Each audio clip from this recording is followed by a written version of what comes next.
drauma og það sérstaklega ánægjulegt þegar draumurinn rætist eins og sjá má hér á bílageymslunni í dag. Þess vegna langar mig til þess að vitna í orð listmálarans Kjarvals en hann sagði forðum: lastaðu ekkert, lofaðu fátt, en sé eitthvað fullkomið, segðu það hátt. Ég vil einmitt segja það hátt. Þórir hann á ómælda þakkir fyrir að láta drauminn rætast. Draumurinn hefði aldrei orðið að veruleika án Þóris.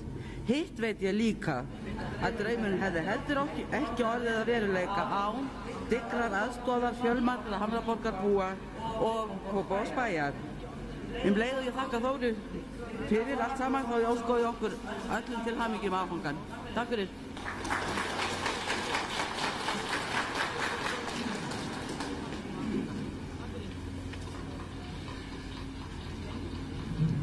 Bæjarstjóri, formaður bæjarráðs, Hamraborgarbúar og aðrir gestir. Í þjóðsögum Jóns Árnasonar þess getið að Álfaborg ein, klettur mikill, líkur Herborg standi fyrir botni Borgarfjarðar í Múlasýslu. Þessinni verið að lýsa Hamraborgin okkar. Í sögunni segir að borgin sé að giska 6 til 8 faðma á hæð. Hér með 24 faðma að ummáli.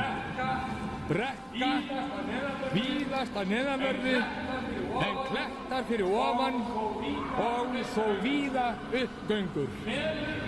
Melur uppi á borginni og gras torfur.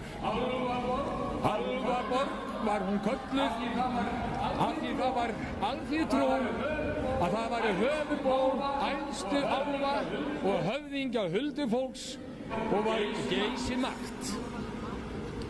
Þó við séum ekki af álfakyni eigum við ýmislegt sameiginlegt með þeim íbúum sem væntanlega voru í þessum hömrum. Hvað var þar húsakynnin að undanskildu því að við byggðum okkar eigin borg og erum ávallt sýnilegir Guði og mönnum. Ekki þess getið í sögunni hversu erfiðlega hafi gengið að reisa þessa álfaborg, en við húseigendur og íbúar í Hamraborginni höfum þá sögu að segja að ekki gekk það þrautalaust að ljúka við þetta mannvirki. En það tókst þó samt. Þann 27.9.1972 voru undirritaðir samningar á milli byggingaraðila og bæjarstjórnar Kópavogsbæjar byggingu þessa húss og bílastæði undir því og einnig var kveðið á reglur nýtingu þeirra. 16. maí 1975 var stofnað félag húseigenda fyrsta áfangamíbur í Kópavogi sem var húsfélag með byggingaraðilum og þeim húseigendum höfðu fengið íbúa sínar afhentar.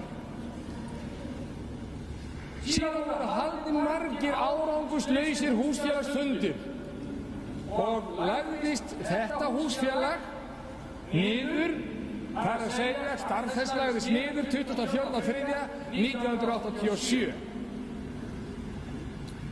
Þann 27. september 1992 var haldinn þá almennur undirbúnings stofnfundur Hamraborgarráðsins þar sem markmiðið var að taka yfir starfsemi húsfélagsins og gæta hagsmuna húseigenda í bifreiðageymslunum og víðar samkvæmt gildandi lög og þar Það var einnig verið sett upp öryggis- og eftirlitsmyndavélakerfi alla geymslurnar sem þegar hefur borið umtalsverðan árangur. Hafa ýmis máli verið upplýst með aðstoð þessa kerfis. 11.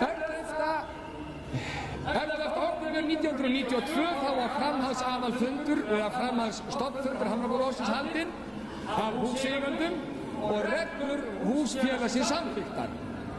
Og þann 7. maí 1993 tóku samningur á milli Hamraborgarráðsins og Kópavogskaupstaðar viðhaldsframkvæmdir í bílageymslunum og geislagarðinum sem hér uppi við. Ber Kópavogskaupstaður 55% hluta af kostnaðinum og húseigandi 45%. Enda sá Kópavogskaupstaður allar framkvæmdir og eftirlit með þeim. Eiga starfsmenn Kópavogskaupstaðar því hrós og þakkir skilið fyrir þeirra frammistöðu í þessum framkvæmdum og ná þannig fram sanngjörnum sjónarmiðum okkar sem við teljum að hafa verið öllum til framdráttar bæði húseigandum og stjórnvöldum. Núna verður þetta mannvirki endanlega tekið í notkun fyrir almenning, svo almenningsgarður og geislagarður sem inni í byggingunum miðri, eins og segir í sögunni, og verður þessum áfanga fagnað þá sérstaklega af Hamraborgarbúum þar sem þeir hafa búið við óviðunandi aðstæður á þessu svæði undanfarin 18 ár. Var bílageymslunni hér áður fyrr líkt við Harlem, hið þekkta hverfi í New York þar sem innbrot og skemmtir voru tíðar. En nú þetta liðin tíð. Framkvæmdir hafa staðið yfir síðastliðin 3 ár og nemur heildarfjárhæð framkvæmdanna það 115 milljónir króna. Ég vil sérstaklega fyrir hönd allra húseiganda þakka bæjarstjórn Kópavogskaupstaðar allri fyrir þennan mikla áfanga sem hér verður tekin í notkun í dag. Það má ekki skilja mín orð svo að fyrir þá erfiðleikum sem við höfum staðið í að það sé öðrum að þakka. Það því ástæða að óska öllum Kópavogsbúum til hamingju með þennan nýja miðbæ og vona að þeir megi lengi og vel njóta. Og viljum því biðja Sigurð Geirdal bæjarstjóra að gera svo vel að koma hérna fram og taka svo þessa geymslu hérna í notkun með formlegum hætti. Takk fyrir.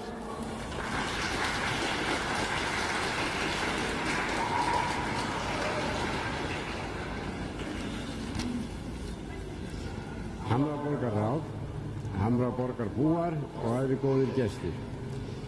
Ég hefja mál mitt á því að óska ykkur til hamingju með daginn og þann langþráða áfanga sem við erum að ná í dag. Þessar hamingjuóskir ná einnig til allra sem á miðbæjarsvæðinu vinna og þeirra...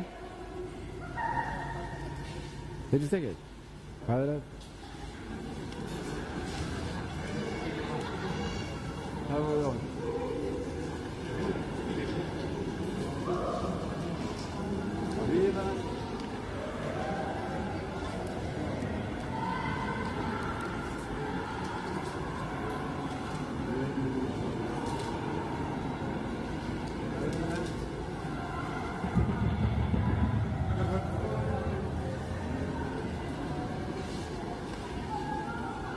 Hamraborgarráð, Hamraborgarbúar og aðrir góðir gestir. Ég hefja mál mitt á því að óska ykkur til hamingju með daginn og þann langþráða áfanga sem við erum að ná í dag. Þessar hamingjuóskir ná einnig til allra sem á miðbæjarsvæðinu vinna og þeirra sem hér reka fyrirtæki en ekki síður til allra bæjarbúa sem njóta munu góðs á einn eða annan hátt. Samningur með þetta mikla verk var undirritaður 7. maí 1993. Aðdraganda og undirbúningsvinnu þeirrar undirritunar má í raun kalla fyrsta áfangan og eftir vill þann erfiðasta og vandasamasta, enda ekkert smá verkefni á ferðinni. Stofnun Hamraborgarráðsins sem eins lögaðila fyrir hönd eiganda var grundvöllurinn fyrir því að mögulegt væri að gera slíkan samning. Eignarhlutfall og hver átti að borga hvað ætla ég ekki að hafa mörg orð. Sú umræða fór fram við samningsgerðinni. En fréttabréfið Hamraborgin metur þetta í 9. tölublaði sem útkom 11. maí 1993 eða skömmu eftir undirritun samninga og þar segir stórum stöfum á forsíðu: samningar tókust, við greiðum 45% í stað 82%. Og einnig segir 18 ára marktröð er lokið. Þið getið því þakka samningamönnum ykkar fyrir mikla og vandaða vinnu og frábæran árangur. Ég til með ekki halla á neitt þó ég nefni sérstaklega Þóri Steingrímsson í því sambandi. Hann var erfiður en heiðarlegur og ef til vill fyrst og fremst duglegur fyrir ykkar hönd. Af hálfu Kópavogsbæjar eru það sjálfsögðu bæjarfulltrúarnir sem ákvarðanir taka í málum sem þessum og þar ríkti hinn ágætasta samstaða þetta mál og fyrir það vil ég þakka. Það kom svo í hlut Þórarins Hjaltasonar sem framkvæmdastjóra tæknideildar bæjarins að annast aðalvinnuna í sambandi við sjálfa samningsgerðina og hafa yfirumsjón ásamt starfsmönnum sínum við verkinu af hálfu samningsaðila. Ég vil við þetta tækifæri þakka þeim báðum, Þórarni Hjaltasyni og Þóri Steingrímssyni, fyrir þeirra þátt í því að við erum að fagna þessum áfanga í dag. Hér sannarlega miklu verki lokið og merkum áfanga náð. Og án þess að ég ætli að fara að lýsa því að nokkru marki vil ég aðeins nefna að kostnaður við þetta verk nú 115 milljónir króna, þar að fara 78 milljónir í bílastæðin en 37 í geislagarðin. Af þessum 115 milljónum greiðir Kópavogsbær 80 milljónir en aðilar af Hamraborgarráðinu 35 milljónir. Geislagarðurinn var endurskipulagður og hannaður að nýju á bæjarskipulagi Kópavogs af Aðalheiði Kristjánsdóttur landsarkitekt. Verkið vann Þakvari HF ásamt undirverktökum sínum, garðyrkjumeisturunum Birni og Guðna S.F. Verkið hefur tekið hálft ár og þykir vel heppnað. En eftir vill verðum við að bíða eftir sól og sumri til að sjá það við þær aðstæður þar sem það nýtur sín best. Á bílageymslunum sjálfum hafa farið fram gagngerar endurbætur þar við að ræða 270 bílastæði fyrir 212 íbúðir og fjölmörg þjónustufyrirtæki á svæðinu og viðskiptavini þeirra. Verkfræði þátt verksins annaðist Línuhönnun HF, það mat á ástandi bílageymslunar, tillögur þær úrbætur sem æskilegar væru og hafði síðan eftirlit með verkinu. Fyrirtæki Heimir HF annaði síðan verklegu hliðina, steypti ný gólf í alla geymsluna, viðgerð á veggjum og lofti, endurnýjun rafmagns og lýsingar og málningu og svo framvegis. Og svo framvegis segi ég af því að ég gleymi eflaust einhverju, en ég var að vona að þessi upptalning næði til þess að öllum væri ljóst að hér ekkert hálf kák á ferðinni. Hér var farið af stað með því hugafari að gera það sem gera þyrfti og gera það vel. Ég vil færa öllum þeim sem að þessari framkvæmd stóðu bestu þakkir fyrir velunni störf og fyrir gott samstarf. Við skulum hverfa nokkur ár aftur í tíman og minnast þess hvernig þá var hér umhorf. Svo skulum við láta það að baki í eitt skipti fyrir öll, en líta í kringum okkur og vita hvort þið getið ekki orðið sammála mér þegar ég segi hér finnst mér bara virkilega jólalegt. Ágætu Hamraborgarbúar, til hamingju með daginn.